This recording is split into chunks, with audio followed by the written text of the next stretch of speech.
we are back at Merewether Beach for the second weekend of the 2NX Mango Surf Classic for 1983. The contest was abandoned last Sunday morning because of a lack of swell, which means that this weekend the organisers have got a lot more surfing to get through in those 2 days. They started surfing this morning at 6:30 and they don't expect to finish till dark this afternoon. Then they'll be back tomorrow morning to finish off the quarterfinals, semi-finals and also the finals. 3 rounds or 3 separate divisions in this contest. That's the Open Senior Division, the Junior Division and also the Kneeboard Division. At the moment we're still surfing off round 2 in the juniors and the seniors, while the Kneeboard Division has finished its round and they'll be going straight into quarterfinals next.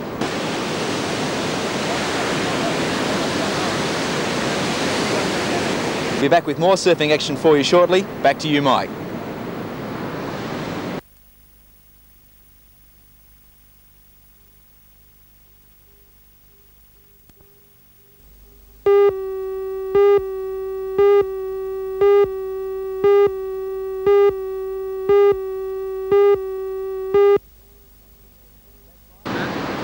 Thanks, Mike. Back to Merewether Beach. Conditions here this weekend, quite ideal for a surf contest. Waves around 1.2 to 1.5 metres, light onshore winds. The tide's a little bit high at the moment and conditions should start to improve throughout the afternoon. And of course for the semi-finals and finals tomorrow, we're expecting perfect conditions, nice sunny skies and offshore winds, and if the swell holds, it should be a great day surfing. Some of the results from today.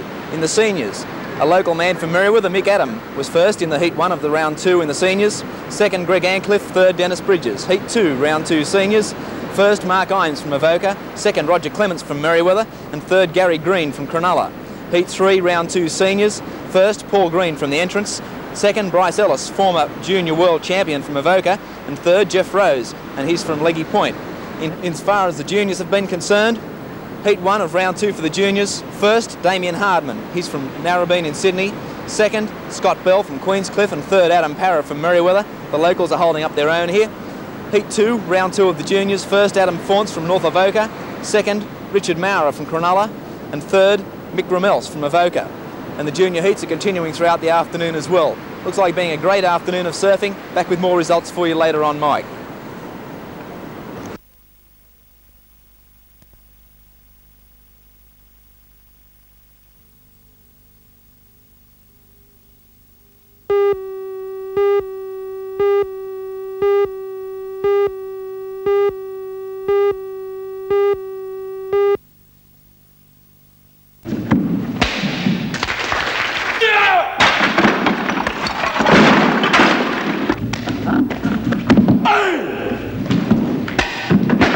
Taekwondo developed from an ancient Korean form of self-defense, which was established about 2,000 years ago. It was modernised during the Second World War by General Choi, who introduced it to American troops and became a national sport of Korea. One of his students was Mr. Ri Chong-chul, who brought it, was appointed to Malaysia, Indonesia and Australia as a chief and master instructor. He brought the training to Newcastle through all the instructors that are now in training in this area. We've got several classes in the Newcastle area, running from Muswellbrook down into Newcastle itself. It's about 20 classes. Training begins by bowing into the flags, and this is just an Oriental sign of respect. Because it's an Oriental art, we use Oriental forms of respect, so we bow into the Australian flag and the South Korean national flag. Training begins in all the centres in a very similar manner. We start off with doing some warming up exercises just to get the muscles loosened up. Then we move on to stretching exercise, which gradually increase in difficulty. And by the time we're up to there, we're well and truly warmed up, and we do some very difficult stretching exercises. Straight on from the exercises, we move on to basic techniques, basic punches, basic stances, basic blocks. And then we'll start on the kicks. We go through all our kicks.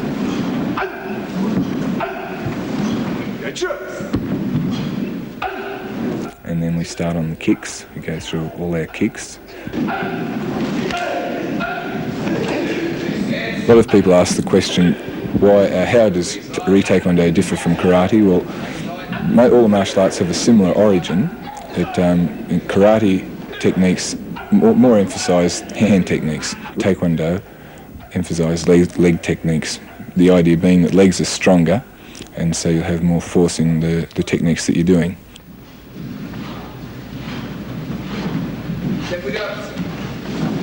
Re-taekwondo is suitable for people of all ages, from children right up to old age people. So we don't like to scare people off with the level of fitness required to do the martial art.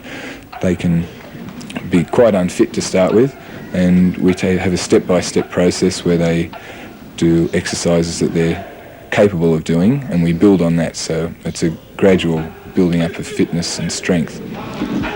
We then go on to pre-range sparring, which we call one-step sparring. Then go on to pre-range sparring, which we call one-step sparring or three-step sparring. Sometimes they're meant to simulate a self-defense situation. Then move on to what we call patterns, which are again pre-arranged movements, which are in a set order. The karate people call these kata.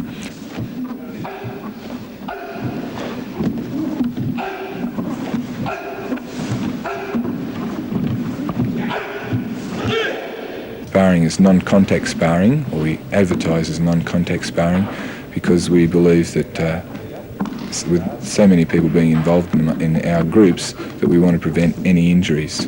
For beginners especially, that's strictly non-contact, so that while they're building up their confidence and ability, they're not going to be knocked about. As they get more able and more experienced, their sparring becomes a lot harder, even though it's still supposed to be non-contact. Anyone can join Re-Taekwondo from about age 7 upwards. We even have a number of family groups that are training with us regularly. An emphasis is placed on all the students to restrain their aggression and only to use Re-Taekwondo for self-defense and defense of the weak.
Approve it or reject it, whichever they wish. You must have some indication at this stage that some clubs are against the recommendation.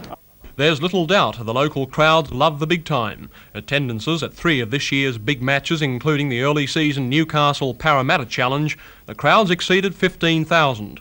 On the other hand, over the past 3 or so seasons, club football in Newcastle has experienced dwindling attendances. So is this the sort of football, Newcastle versus the best, a reality for 1985? Another important question is, if Newcastle is admitted to the Sydney competition, will it be competitive? Oh yes, we have.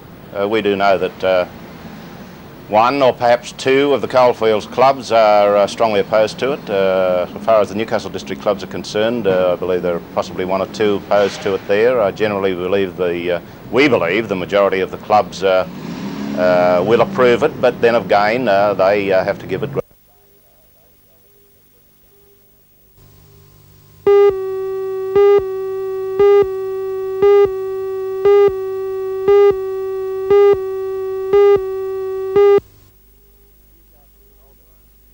Newcastle could hold their own in any competition in Sydney. There's a lot of support in the town.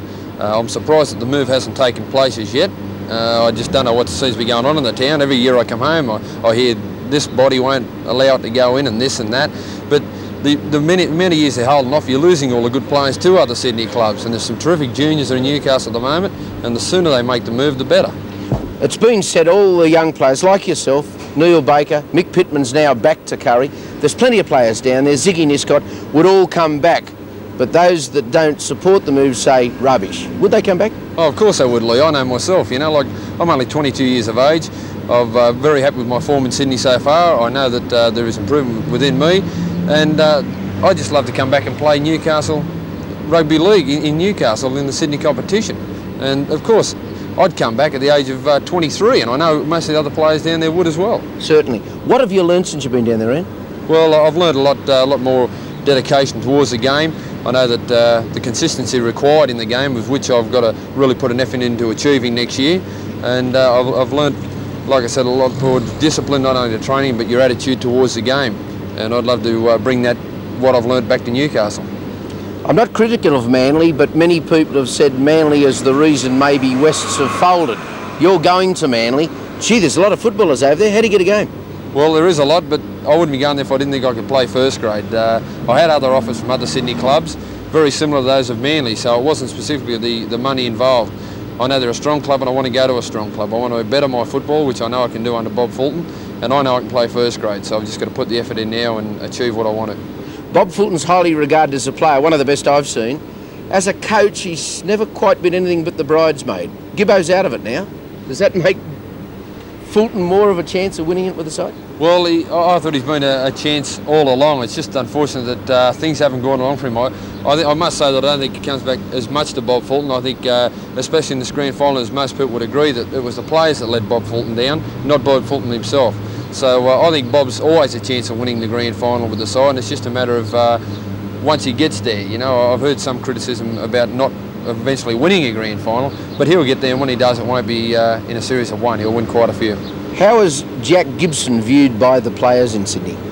Well, I've never had the press think he's a maestro. What do the players think? Yeah, well, I've never had the privilege of being coached under Jack, but I've spoken to him quite a few times, and you know, he's a real gentleman, very quick-witted man, and after talking to a lot of the Parramatta players, there's just a high regard for him right throughout Sydney. A terrific coach. When you're playing Gibbo's side, is there a certain amount of intrepidation and fear, if you like, about going out there wondering what they're going to do next because of their organisation? Yeah, I don't know as much as fear, but it keeps you alert because you never know what to expect. So you've really got to keep an open mind against Parramatta. They don't ever stick to the one game plan.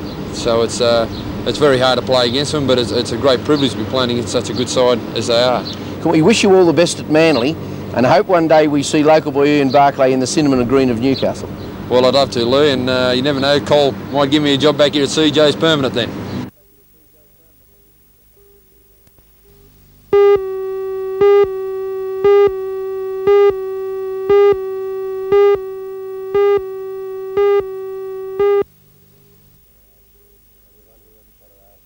We run here every Saturday afternoon at 3:30.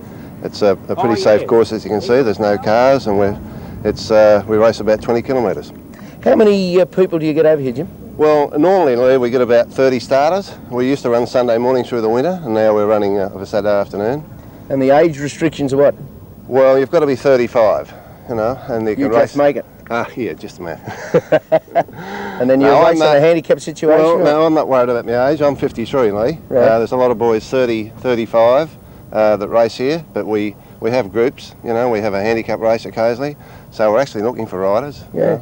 All the boys that want to come and have a nice ride. Flat, as you say, safe course. Nice, no cars, very safe. Jim, you've got quite a few people here that really made it to the top in their days, in their youth, shall I say. Yes, we've got Lou Costantini here. Lou used to be a top amateur in Europe, and he come out here and he started racing again. We've got Jim Hewitt.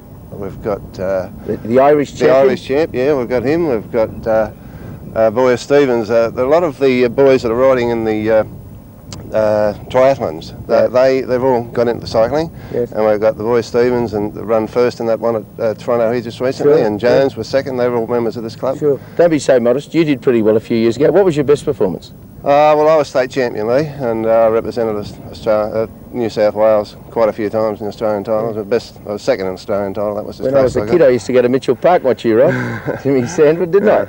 Those are the days, but They you're were. still enjoying it, aren't you? That's the main thing. That's all about it. Well, sport. this is like a game of golf to us. You know, you blokes, we have a bit of a sport of an afternoon, and we, you know, we've got to do a bit of training. That's you've got to get up every morning and do, an hour on the bike. Keeps you fit. Yes, that's right. But you're only a young fellow. I see Ray Williams riding around That's here. right. Yeah, Ray has a ride with us. 63 years in the sport, he told me. Yeah. It's amazing. He is amazing Oh character. yeah, swims and everything. You know. Yeah, very fit. He's talking about going in a veterans triathlon or quadrathon as they call it. Running 26 kilometres and riding. I mean, that's marvellous, isn't it? Yeah, for sure. The idea is to get the norms out of the lounge room, the old bike riders, and get them over here. That's it. A lot of people think they're over the hill when they get the 50, but I can assure you that we're not. You know, there's a lot older than me here, and we all enjoy ourselves. It keeps you young on the bike.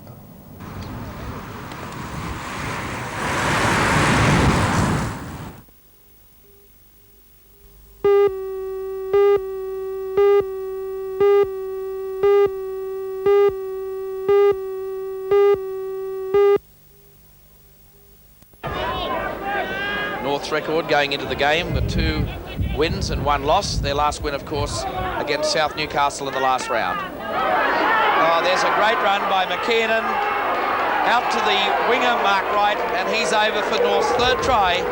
Maitland, McKinnon was the man that made the break. It came across. Finally, the winger Wright took the pass, and he went over virtually unopposed in this grandstand corner for North's 3rd try.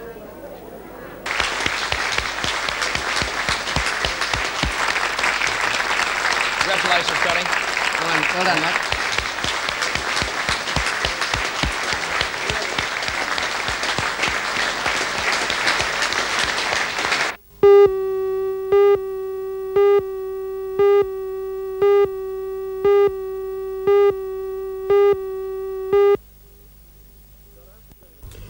John, after Johnny McKinnon had won that car, his world really fell in, didn't it?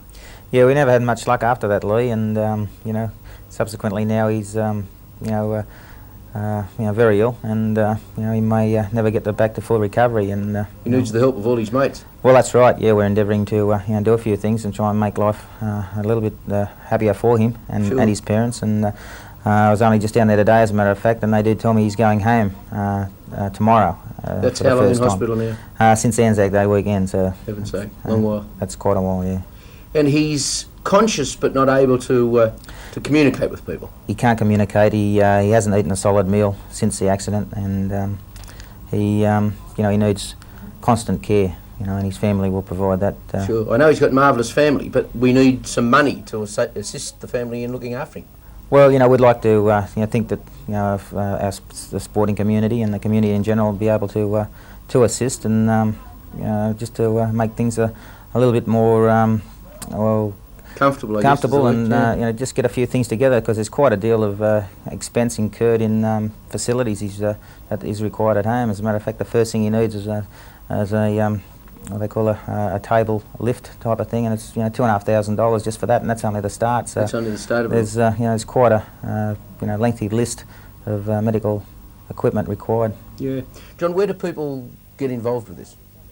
Well, we formed a trust going back about 6 or 7 weeks ago, and we've started an art union, and anyone who wants to be a part of that art union and contribute in that area, well, tickets are available at the Belmont Sportsman's Club, the Nelsons Bay RSL.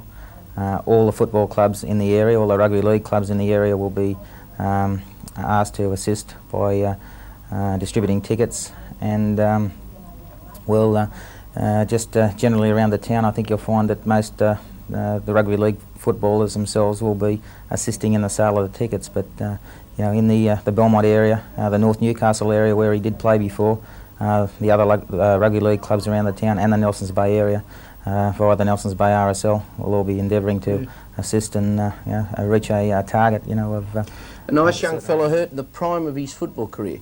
John, I know you went all the way in football, and I guess you've taken some tackles you wonder how you got up from.